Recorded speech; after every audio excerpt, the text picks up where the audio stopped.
proving trig identities. So remember, the only thing kind of different about our proving trig identities is that now I have an equal sign, so I know what I'm trying to get to. So on this one, it says to verify the identity, I have tangent of x plus cotangent of x equals secant of x times cosecant of x.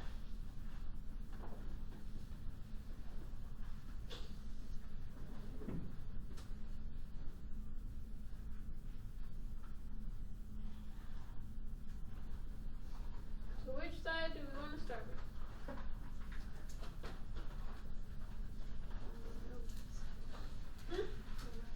Left side sounds good.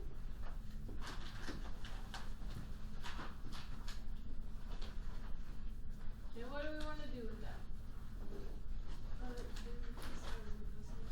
Sure. So I noticed that we have secants and cosecants, which those are the reciprocals of my sines and cosines. So rewriting as sines and cosines might be helpful. So using our quotient identity, I can rewrite. Are we all okay with that? Then, do I have two fractions, or do I even have a fraction on the right hand side? No. Do I have addition on the right hand side? No. So what might it be helpful to do with my two fractions that we have? Find a common denominator and combine them. So what do I need to multiply the first fraction by? Sine over sine. What do I need to multiply the second fraction by?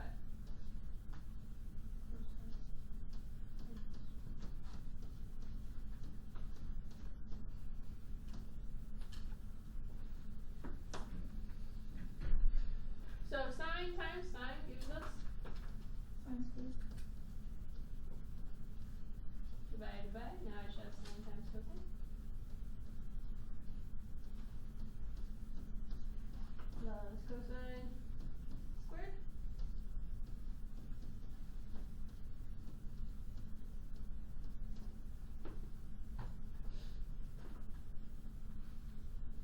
So what can we do now that they have a common denominator? Add them. So I have sine squared plus cosine squared all over sine times cosine. What is sine squared plus cosine squared? 1. 1.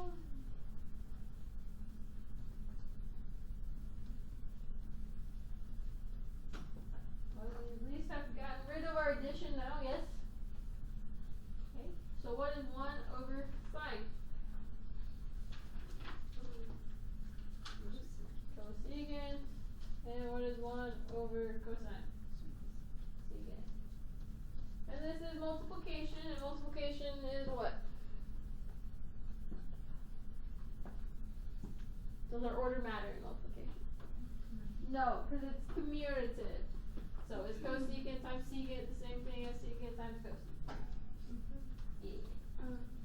So like, how do you know that the sine squared plus cosine is Because you're more your Pythagorean identities. It's like the main one.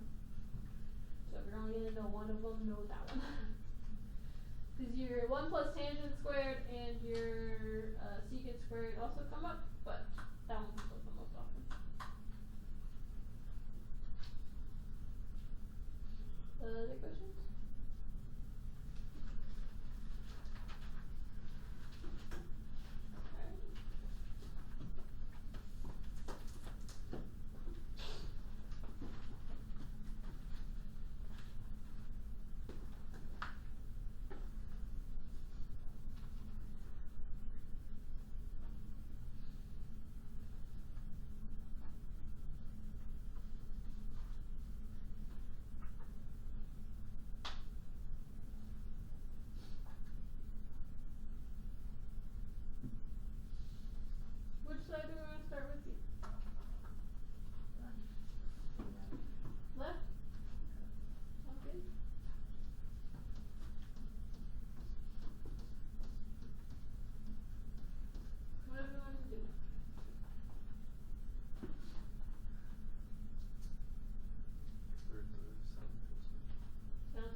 simplify it, you would just have to go backwards, because then I would just rewrite it as two fractions. So like, we would just get back to where we started.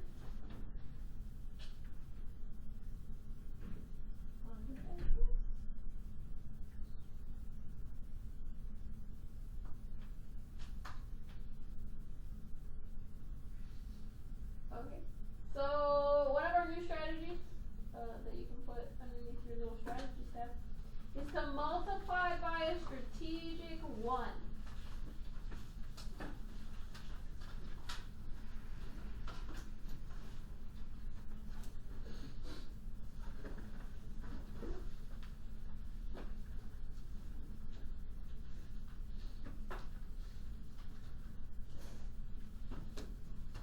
Because remember, I'm not allowed to just multiply stuff because I feel like it. But if I multiply the top and the bottom by something, I can do that because that's just 1. But I want to pick it strategically. Yes? That's why I said it's nice when I have an equation because I know what I want to end up with. Yes? Okay. So I know that I want to end up with 1 minus sine y in the bottom. Yes? So I'm just going to multiply by 1 minus sine y. Are we all okay with that? But what I do to the bottom, I also have to do to the top. Definitely. So yeah, let's see like why I chose that. Because I didn't have anything that I needed here yet on my bottom. So we put that, we just multiply by it. But now what's nice, if we go ahead and multiply, we have a binomial times a binomial. So remember I have to multiply that out. So 1 times 1 gives us 1. 1 times the negative sign is negative sine y. Then I also get a positive sine y minus sine squared of y. And then I'm just going to leave the bottom alone right now. So what happens on top?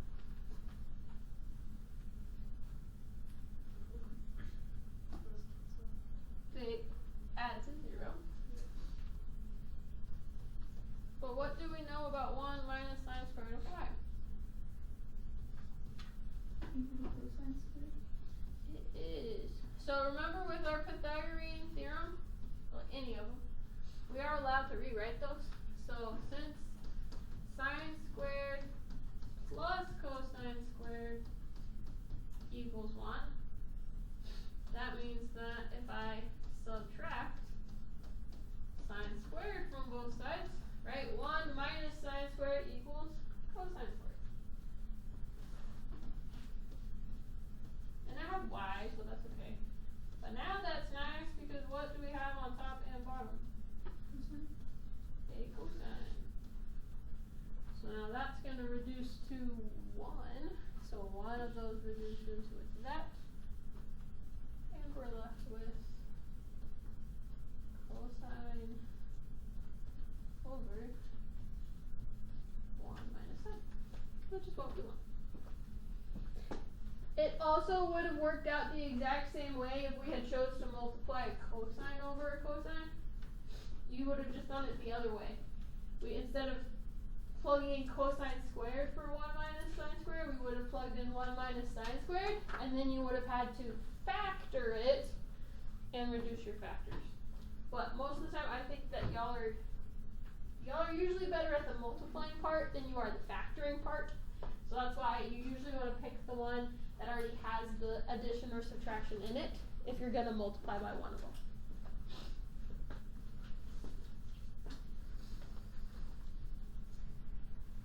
What questions do we have there? Again, remember there's not like a way for me to show you every single kind of problem of these that you can see. I'm just trying to show you as many of the different strategies that you can use. That way you have like a toolbox of strategies. That way you can hopefully pick one of the strategies that's going to work for you.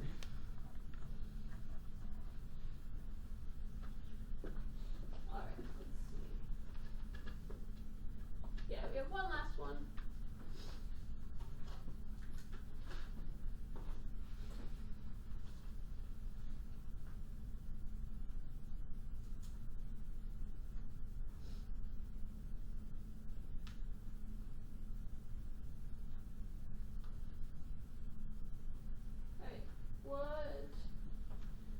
what do we want to start with?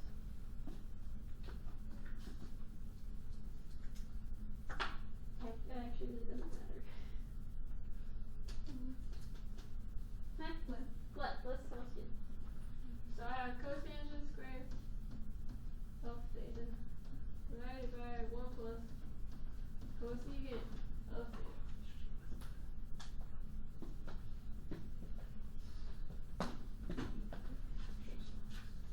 Okay. What do we notice about that one?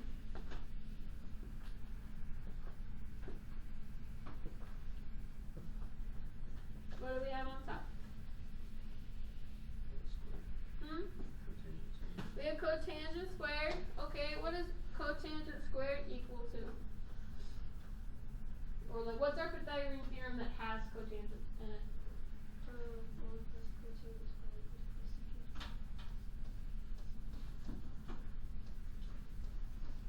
Equals cosecant squared? Why might that be helpful? Cosecant's at the bottom. We also have cosecant at the bottom, but I only have cotangent on top. So I am going to have to subtract 1 from both sides. Yes?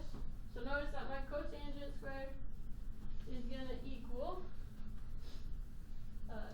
cosecant squared, well, it's a theta, minus 1. What can I then do with that?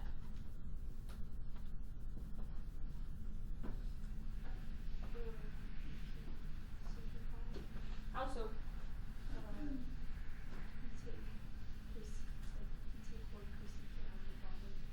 Nope, I have addition and subtraction. Ooh. I'm only allowed to reduce if I have multiplication.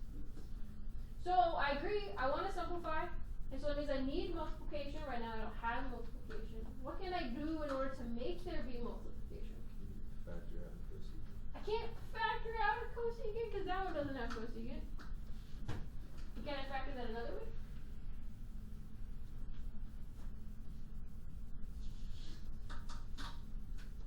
So cosecant is being squared, and 1 is always a perfect squared, and they are being subtracted, so we can use the difference of squares, which is then helpful, because now what do I have on top?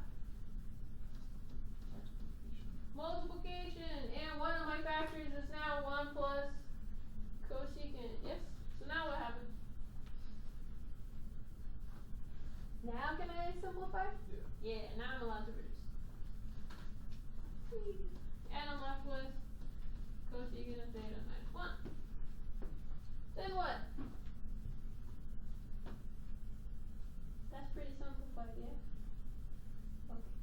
So, in the past we've only chosen one side or the other.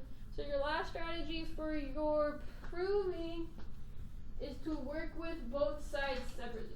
So I can only work with one side or the other, but sometimes I might need to work with both of them separately, okay? As long as I'm not trying to like add stuff to both sides or subtract stuff from both sides, because this equation isn't necessarily true yet. That's what I'm trying to prove. But now notice that this one, I only have one thing in the bottom. So do we agree that I can separate this out into 2 fractions? Yes? And then what is 1 over sine? Cosecant, and sine over sine is 1. So if they both have to equal the same thing, then what must they both have to do then? Equal each other, right? Like if A equals C and B equals C, then A also has to equal B. So I have proved that they must also equal each other.